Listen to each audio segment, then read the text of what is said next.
Hi there, Year 12s. So I'm just recording a video for you for our last bit of revision on Churchill as a wartime Prime Minister. Then the next section is going to look at how he dealt with the diplomatic scene after the war.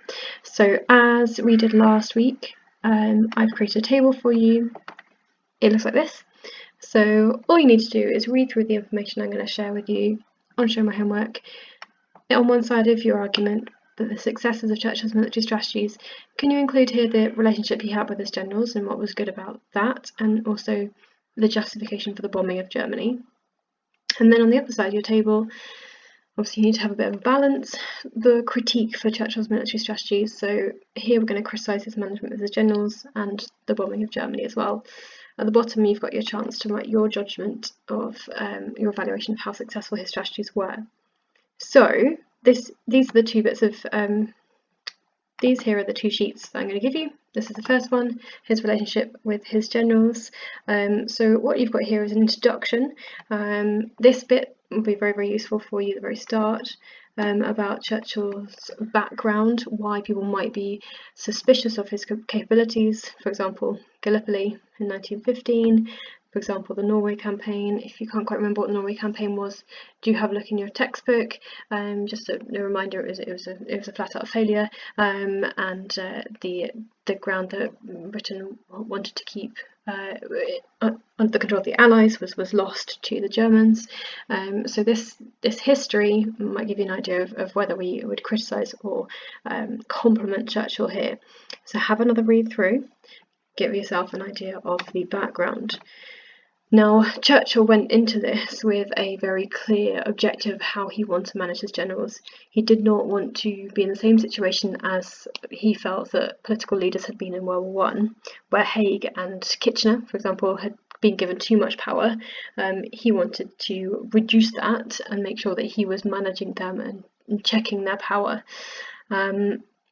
If you remember, Haig was the general who has had become infamous for the Battle of the Somme campaign. He is described as a donkey, obviously with the idea that donkeys are idiots, that they're stupid, and his soldiers that he was leading were lions. They were the brave ones. Obviously, that is a critique. It's not just to be taken with a pinch of salt, of course, but that is the perspective from which Churchill is coming from, that Haig had too much power and he did not use his authority wisely. We also know that Churchill got frustrated if he thought that people were moving slowly. We're going to have a look at these two characters later on as we go through. So here's a little bit of background about what people thought of Churchill. You've got Alan Brooke, who is writing about Churchill.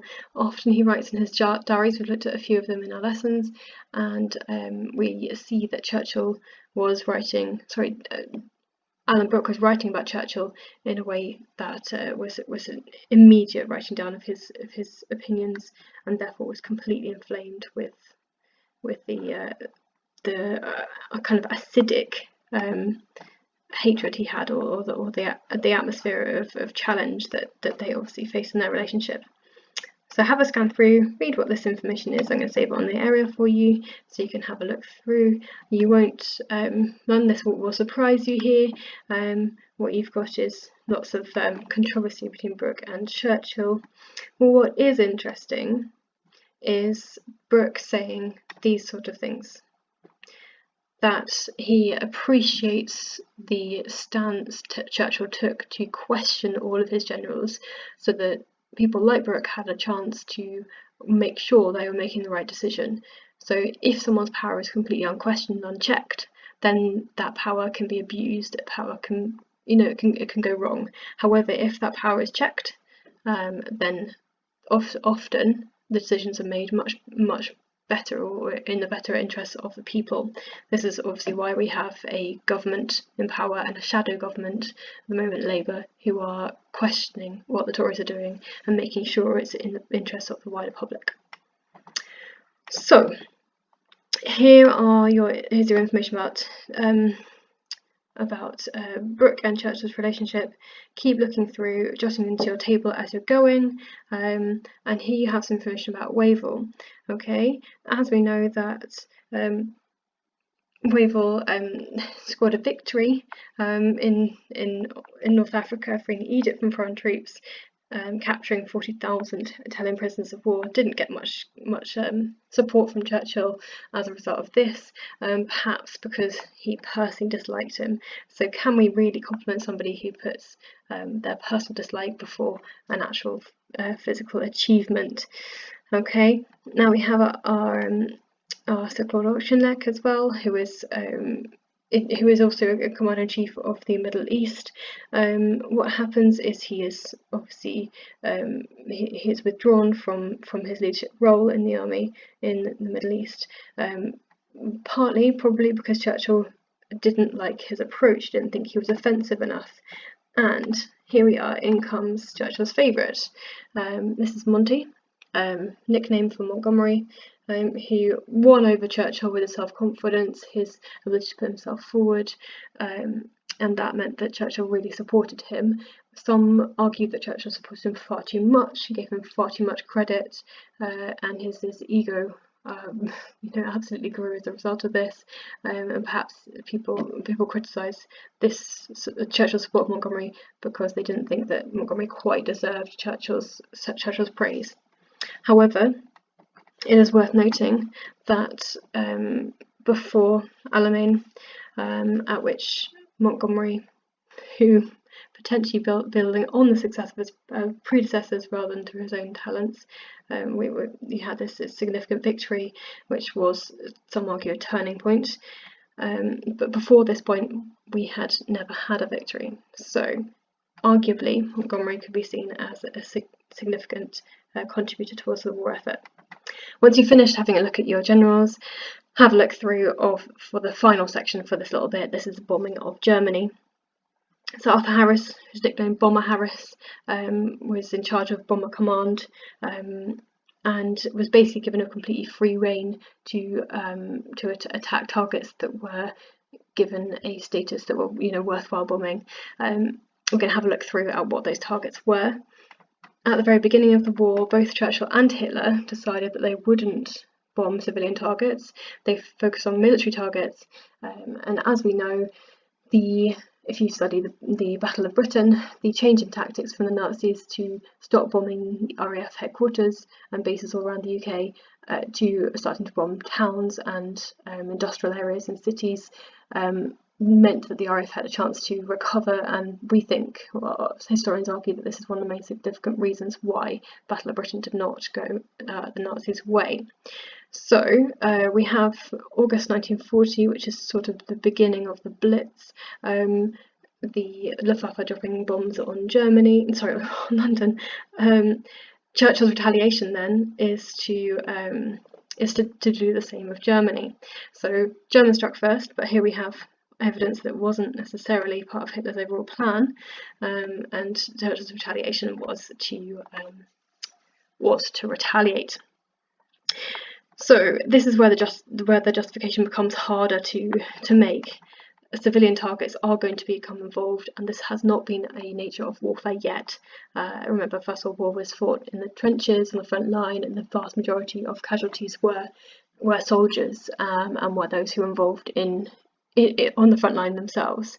However, World War II becomes a very different war, and as it says here, there's no distinct clear line between civilians and soldiers, so the justification for bombing becomes a lot more cloudy.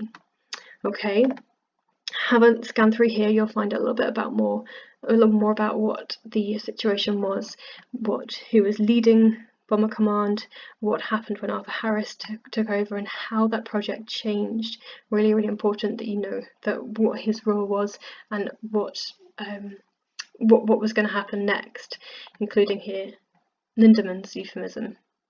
Dehouse and demoralise basically means civilian deaths and casualties.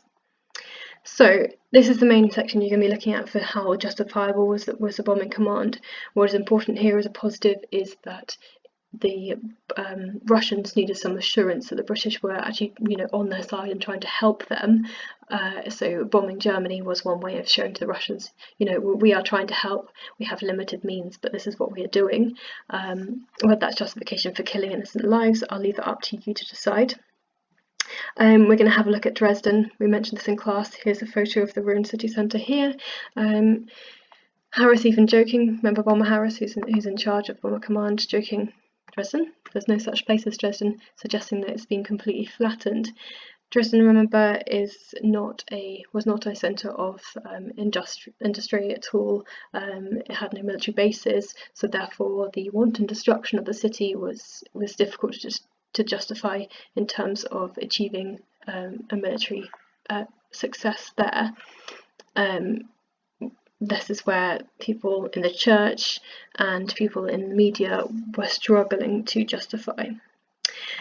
Now, if you ever walked through Green Park, right up by Hyde Park Corner, you'll see there is, what's this statue here, is a statue of Bomber Command. It's been vandalised, as it says here, 4 in 6 years. It shows that this topic is still very controversial to this day. So have a look through, read this, see if you can find out where the statue is. If your ex is doing a daily exercise around Hyde Park, why not stop by to have a look and see what you think of the statue itself. So use all this information to fill out your table. Remember, you're starting with the successes of his strategies and then your critique of his strategies and overall justification. Now we'll do one more lesson next week, where I'll talk to you through the role that Churchill played after the war, about his diplomacy and his relationship with the Americans and the Russians during the war, as well as his relationship with de Gaulle from France. And then the week afterwards, I will just set you a mini assessment on Churchill. So I'll give you that source question for you to write up. Obviously, you would normally have 40 to 50 minutes to complete it, so that'll be your lesson for that week. I would like you to submit it to me during that week, and then the week afterwards, which is the week beginning the 15th, it looks like we're going to see each other in school. So that'll be when we'll start doing some slightly different work. Maybe we'll even start researching for your coursework. So I will open the Microsoft Teams room again Thursday at 2. It's now become a drop-in service. I'm not requesting that you come, but obviously I'd like you to drop in and ask me any questions about this work, about work submissions in general, about what school might look like when you come in. I'm quite happy to answer any questions you have, and I'll be there from 2 on Thursday afternoon. Okay, good luck with your work.